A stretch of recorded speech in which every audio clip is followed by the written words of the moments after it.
Olá, tudo bem? Eu sou a Adriana Peck Conviva. Olá, tudo bem? Eu sou Alan Peck Conviva.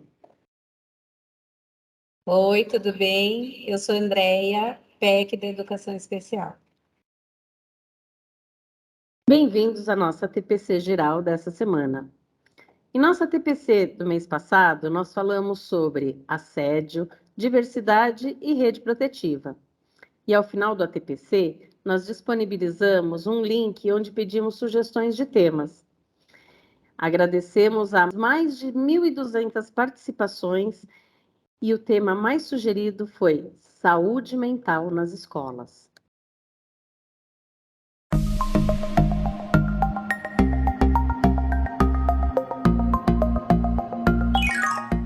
Você tem se sentido para baixo ou esgotado o tempo todo? Bom, muitas coisas podem estar causando essas alterações no seu humor e na sua disposição. Talvez você esteja atravessando um momento ruim em casa, na escola ou no trabalho. Ou quem sabe alguém com quem você convive tem uma personalidade difícil de lidar. Mas, às vezes, o que está impactando negativamente nosso bem-estar psicológico são hábitos que nós mesmos cultivamos. E isso pode ser bem mais difícil de identificar. Por isso, vale muito a pena dedicar tempo e esforço para cuidar da nossa saúde mental, para se tornar mais consciente das tendências que podem comprometê-la. E nesse vídeo, daremos uma olhada em 6 hábitos que costumam ter um impacto bem ruim na forma como nos sentimos.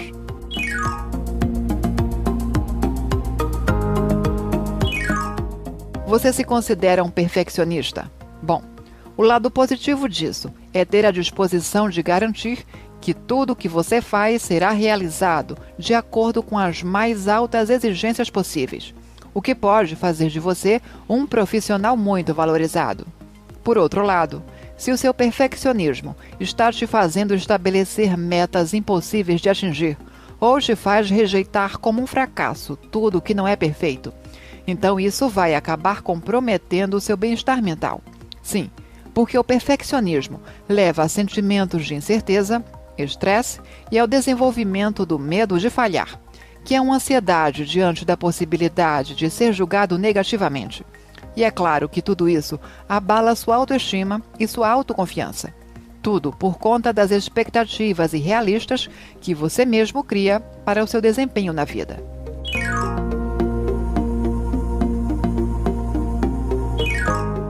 Quando foi a última vez que você fez alguma atividade física? Olha, a atividade física é necessária não apenas para sustentar sua saúde corporal, mas também para beneficiar sua saúde mental, devido à produção maior de serotonina e endorfina, neurotransmissores relacionados à sensação de bem-estar e que ajudam a diminuir o estresse e a ansiedade.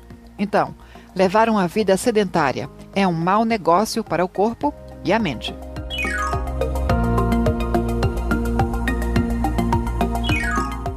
Quanto tempo você gasta por dia navegando nas redes sociais? O uso excessivo dessas mídias pode ser um hábito que prejudica a sua saúde psicológica, porque ficar o tempo inteiro nas redes gera ansiedade em acompanhar o tempo todo o que as pessoas postaram, o que elas comentaram nos seus posts e quantas curtidas você recebeu. O que leva também a problemas com autoestima, particularmente em adolescentes e adultos jovens, que têm maior tendência para comparar a própria vida com a vida dos outros, o próprio sucesso com o sucesso dos demais, fazendo brotar dúvidas e inseguranças sobre as próprias capacidades.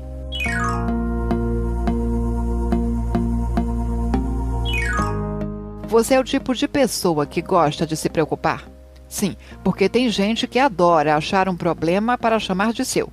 E isso é muito comum em pessoas que tiveram que assumir responsabilidades muito cedo na vida e desaprenderam a viver em paz, um dia de cada vez. Elas sentem muita dificuldade em não levar tudo muito a sério. Então, se cometem pequenos erros, coisas bobas, transformam isso num inferno para si e para os outros. E morrem de culpa e de vergonha, porque se cobram muito. E isso não deixa de ser uma forma de perfeccionismo.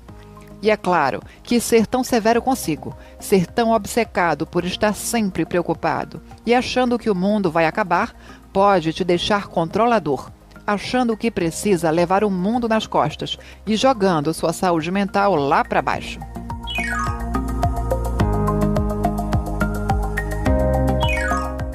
Você dorme tempo suficiente para recarregar as baterias? Tem gente que sacrifica o sono sem considerar os efeitos adversos desse hábito. Então, se tem muito trabalho, dorme menos para trabalhar mais e dar conta de tudo. E isso se repete com frequência. Só que esse hábito pode prejudicar muitas funções cognitivas, como memória, concentração, atenção, sem falar que te deixa de péssimo humor. O organismo precisa de repouso, a mente precisa de descanso. É a única forma de você se refazer do estresse diário. Então, não seja negligente com suas horas de sono.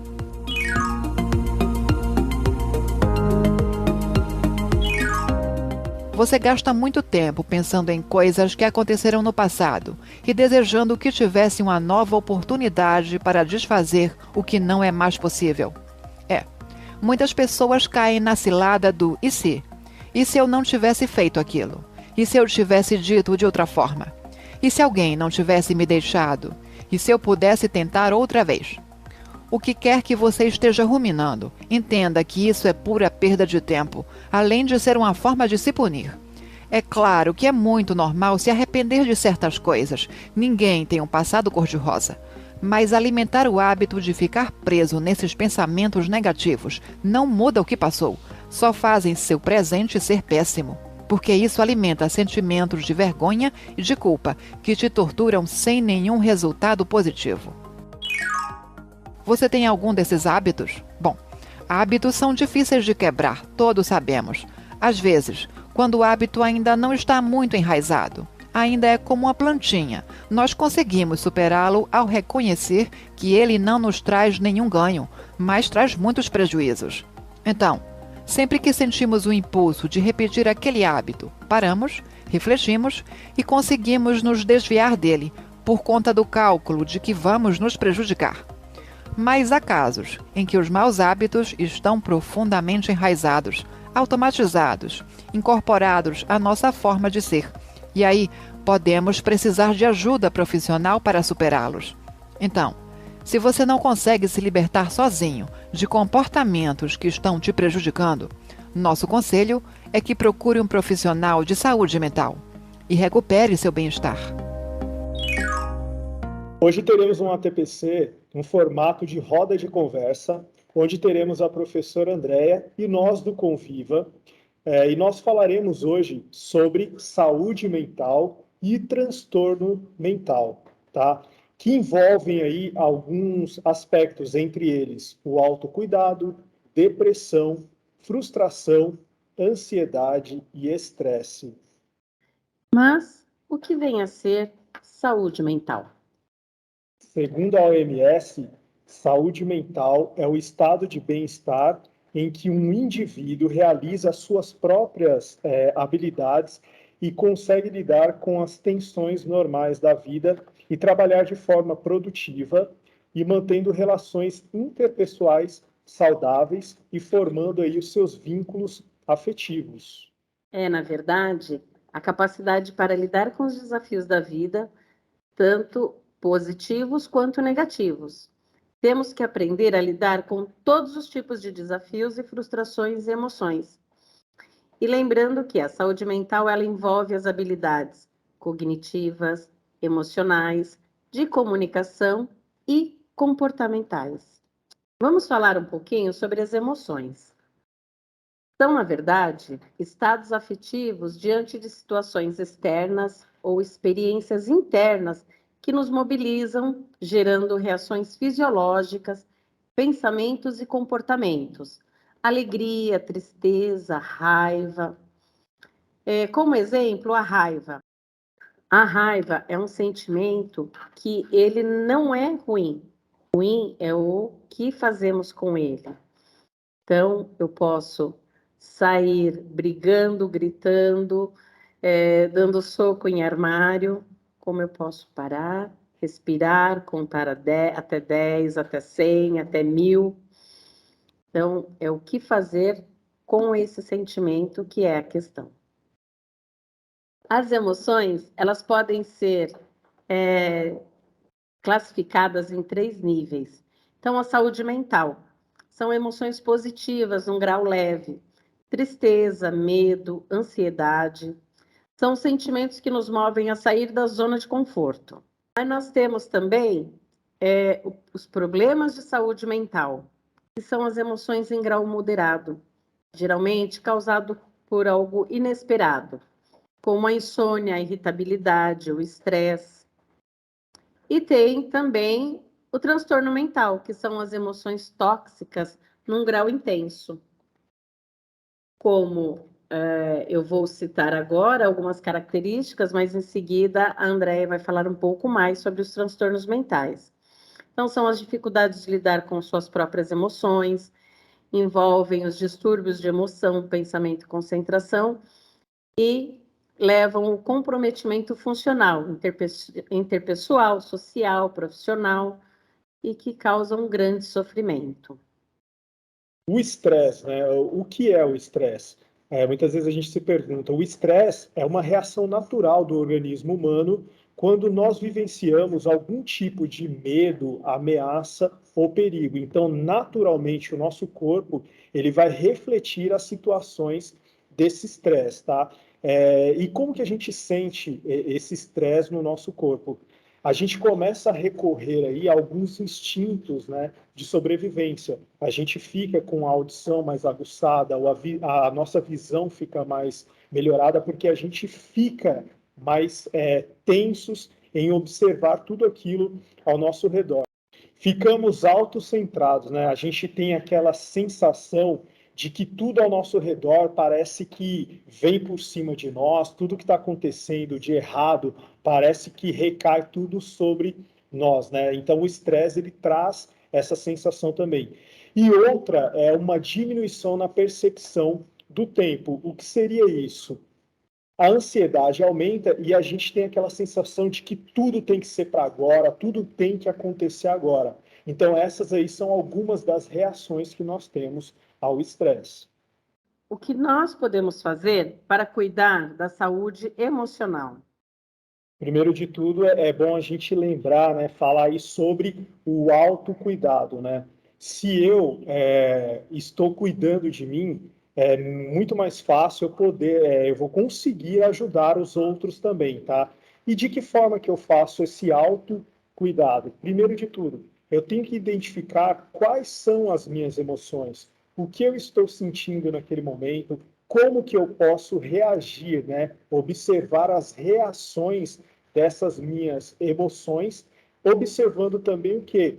O ambiente onde eu estou. É um ambiente de trabalho, é um ambiente familiar. Como que eu vou lidar com essas minhas emoções que estão ocorrendo no momento, né? E praticando o autocuidado, né? A saúde emocional, ela começa quando a gente tem o nosso autocuidado. E de que forma que eu posso fazer o autocuidado e reconhecer esse processo? Primeiro de tudo, eu vou identificar as minhas emoções. O que eu estou sentindo? Né? Foi falado aí sobre raiva, nojo, a questão do estresse. O que eu estou sentindo? O autocuidado, ele vai partir aí da percepção do que eu estou sentindo, qual é o sentimento que está ocorrendo nesse momento. Além disso, eu devo observar o que? O ambiente, o local onde eu estou. As minhas emoções, elas podem estar ligadas aí ao ambiente. É o meu ambiente de trabalho, é o ambiente familiar, é o ambiente onde eu tenho ali as minhas relações interpessoais, né?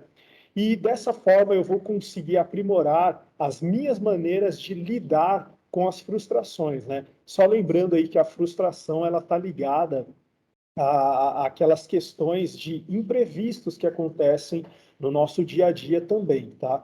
Uma das sugestões que nós temos aí para auxiliar no autocuidado, por exemplo, é a prática de um hobby, né? O hobby, ele vai ajudar bastante.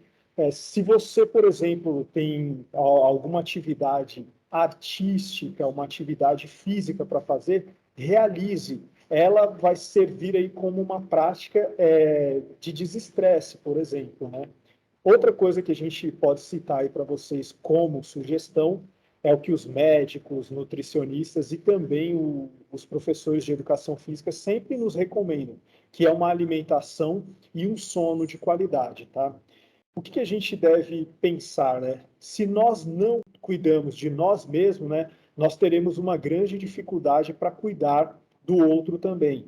E nós devemos lembrar que nós que trabalhamos na área de educação, nós cuidamos aí dos nossos alunos durante o período de aula, enquanto eles estiverem dentro das nossas escolas. Então, nós devemos pensar no nosso autocuidado, cuidar de nós mesmos, para que nós possamos cuidar aí dos nossos estudantes também. E pensando em como lidar com essas emoções e ensinar os alunos, é preciso trabalhar, ensinar os alunos como lidar com ansiedade, frustração, estresse. E a primeira coisa, identificar o que eu estou sentindo. A partir disso, como eu posso lidar com esse sentimento? E percebendo e fazendo com que o aluno perceba que é preciso assumir as responsabilidades em relação a esse sentimento. Então, eu estou com raiva, eu vou lá e quebro tudo.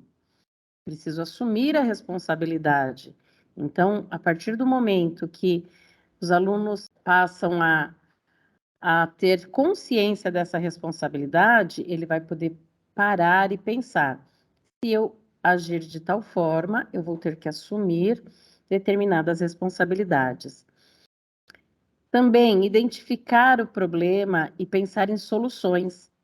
E para isso, muita conversa, muito diálogo. A roda de conversa é essencial com os alunos para se trabalhar essas questões.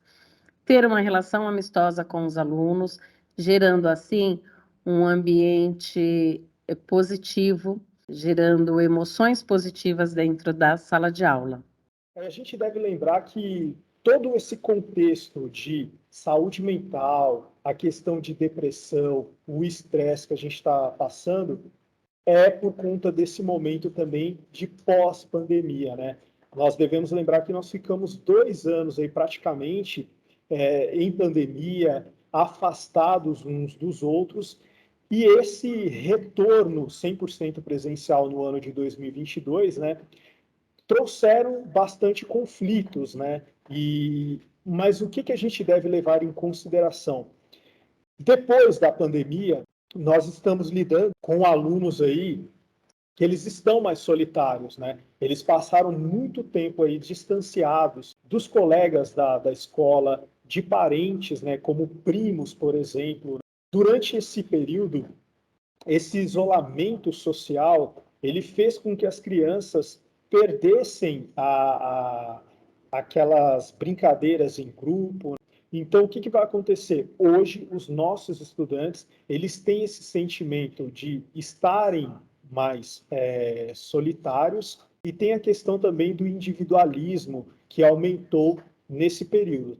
Outra coisa que eu gostaria de comentar é que, para muitos alunos, nós somos os adultos referência. A gente deve imaginar também que os parentes desses alunos, os responsáveis, passando por esse período também de pandemia, eles também não estão bem.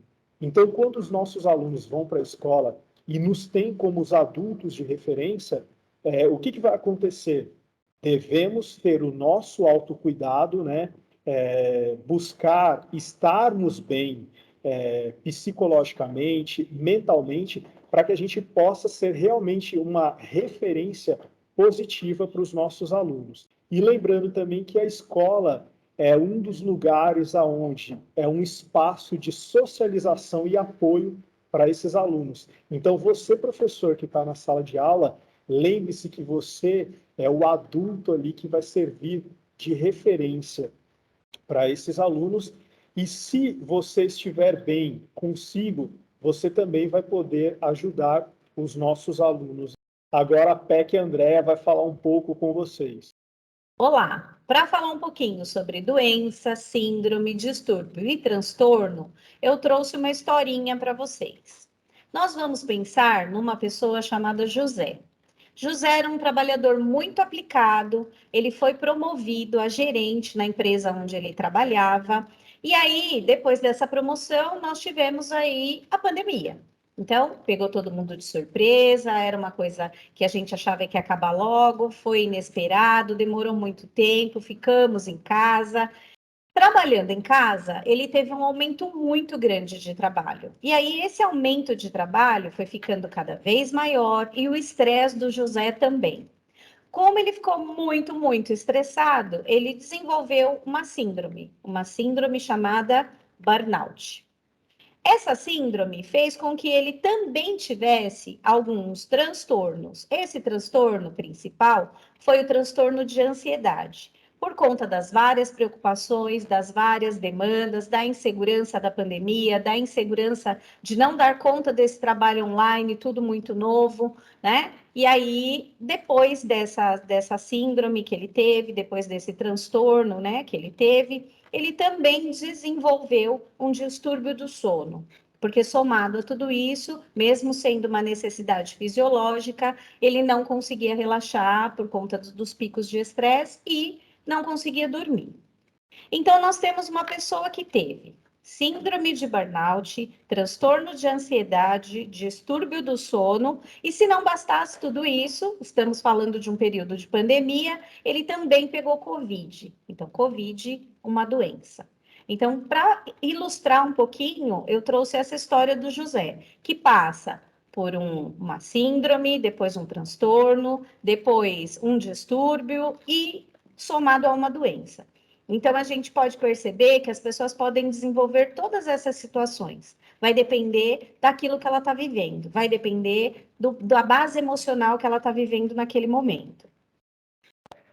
Será que algum de vocês se identifica com o José? O José poderia ser algum de nós? Todos nós passamos por isso ou por parte disso? Eu acho que sim, né? Essa é a nossa realidade. Saímos de uma pandemia que ainda não é uma certeza, estamos na incerteza, né? E algumas pessoas trouxeram, depois desse período de trabalho remoto, algumas dessas situações emocionais. E aí eu vou falar um pouquinho de cada uma delas. A primeira é a doença. Então, o que é uma doença? Segundo a OMS, doença é a ausência de saúde. Para ilustrar, eu trouxe a situação do Covid. Por quê? O Covid, ele vem através de uma infecção, né, que passa aí pelo vírus, e nós conhecemos as causas de contaminação e conhecemos os principais sintomas. Eu posso dizer que uma pessoa está doente quando ela tem a situação de Covid. E aí ela tem aqueles sintomas e ela fica com a dificuldade de respirar, pode perder o olfato e paladar, ela fica com a incapacidade por conta da febre, por conta do mal-estar do corpo. Então, essa situação acabou, essa doença foi embora. Temos também a síndrome. Para falar um pouquinho de síndrome, a gente tem que ter a observação em determinadas situações. A síndrome, ela não tem uma causa clara. Ela é a junção de vários sintomas ou várias características que geram uma determinada condição ou uma patologia. Um exemplo de síndrome seria a síndrome de Down, que tem um fundo genético e que a gente sabe que atrapalha o desenvolvimento neurológico, os aspectos físicos e também comportamentais. Mas nós não sabemos o que gera essa alteração genética, o que causa esse comprometimento no neurodesenvolvimento das crianças. O que nós temos de clareza é o que vem depois. Então, a causa principal de uma gestação com um síndrome de Down, a gente não sabe definir, mas a gente consegue identificar essa síndrome a partir do nascimento da criança, por exemplo, ou a partir de alguns exames que são feitos em épocas certas da gestação. Outra síndrome que a gente pode usar aqui como ilustração é a síndrome de Estocolmo. É quando eu tenho uma vítima que passa aí por um momento, né, de violência, e depois desse momento de violência, essa vítima, não se sabe descrever por quê, ela desenvolve um afeto positivo ou até se apaixona pelo seu algoz. Então, isso, psicologicamente, não tem uma explicação. Por que que uma pessoa que sofre uma violência, ela consegue se apaixonar pela pessoa que fez ela sofrer tanto? Então, não tem uma determinação. Doença tem uma causa específica, síndrome não.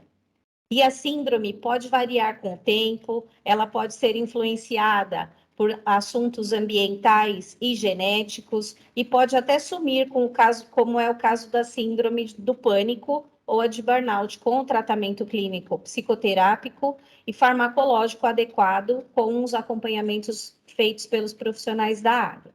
O distúrbio é uma alteração na capacidade de condições físicas ou psicológicas. E essa alteração, ela afeta os aspectos da rotina do indivíduo e essa capacidade cognitiva de desenvolver as atividades cotidianas do dia a dia de forma simples. Para ilustrar a história do José, nós trouxemos o distúrbio do sono. Como todos sabem, dormir é uma necessidade fisiológica. E quando o indivíduo tem uma alteração em algum aspecto do seu corpo ou da capacidade cognitiva, um dos distúrbios que podem acontecer é o distúrbio do sono, que faz com que ele não consiga dormir de jeito nenhum. Então, distúrbio é o prejuízo na capacidade física ou neurocognitiva que gera um problema para esse indivíduo. Falando um pouquinho de transtorno, transtorno é aquele que gera um comprometimento na ordem mental e gera um senso de incapacidade no indivíduo. Como o próprio nome já diz, tudo aquilo que gera um transtorno na vida do indivíduo, ele tem que ser observado com cuidado e por profissionais capacitados para isso.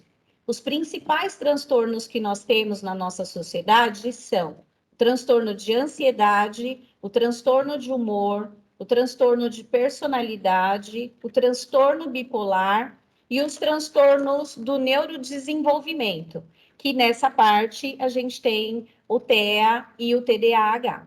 O transtorno compromete a vida do indivíduo num nível que ele não vai conseguir desenvolver as suas atividades individuais, acadêmicas, sociais, profissionais de forma ampla. Sempre vai ter prejuízos muito sérios e precisa ser acompanhado de psicoterapia e, em alguns casos, precisa da intervenção dos remédios, né, dos fármacos. Quando falamos em síndrome, distúrbio, transtorno, buscamos todas as informações na base de saúde mental. Precisamos ter qualidade de vida, mas não a qualquer custo. Algumas pessoas se utilizam de medicação sem orientação médica. Isso é um risco. A gente precisa ter o acompanhamento médico e orientação médica. E ainda assim, em alguns casos, a medicação ela vai ser prescrita e vai ter que ser substituída, dependendo do tipo de reação que nós vamos ter com essa medicação. Não tome o remédio da mãe, da tia, do amigo de trabalho, porque faz bem para esse amigo. Você pode estar colocando em risco a sua vida. Para buscar qualidade de vida para as pessoas que de alguma maneira desenvolvem uma dessas situações, nós precisamos ter a psicoterapia, então o acompanhamento de um psicólogo profissional da área, às vezes de um neurologista também, às vezes de um psiquiatra também, depende de cada caso. E nós temos que ter aí o auxílio da medicação, sempre com cuidado e parcimônia, né? Não tome o remédio que não foi prescrito para você. Quando necessário, a gente precisa fazer as adaptações para que essa vida volte ao normal. Então, em alguns momentos, essa pessoa vai precisar tomar essa medicação, às vezes vai ter algum tipo de reação, só que depois de um tempo o organismo vai respondendo de forma positiva e ela consegue voltar à sua vida normal. Em alguns casos, sem nenhum prejuízo do seu cognitivo, do seu trabalho, do seu neurobiológico, do seu desenvolvimento. Quando falamos em síndrome, distúrbio, transtorno, precisamos buscar auxílio para essa saúde mental nas nossas terapias, que são as psicoterapias, né, atendidas pelo profissional da área da saúde, o psicólogo ou o neurologista ou o psiquiatra, dependendo de cada caso, e o auxílio medicamentoso, mas não tome medicação que não foi prescrita para você, para não colocar a sua vida em risco. E quando necessário, a gente faz as adaptações para que essa pessoa consiga voltar a ter uma vida de qualidade. Um ponto muito importante que os profissionais da educação precisam estar atentos é que nós, da educação, nós conseguimos observar uma mudança de postura, nós conseguimos identificar que tem alguma coisa errada e encaminhar, se for o caso, para uma avaliação de um profissional competente naquela área, mas nós não damos laudo e nós não dizemos essa pessoa tem um distúrbio, um transtorno, uma doença, não é uma síndrome, não é nossa função fazer isso. Então, temos que tomar bastante cuidado. Quem fecha diagnóstico é sempre um profissional médico, ok? Bom, e o que o professor deve fazer quando ele identificar um sinal de transtorno mental? Primeiramente, converse com os colegas de trabalho para ver se eles também identificaram algumas alterações.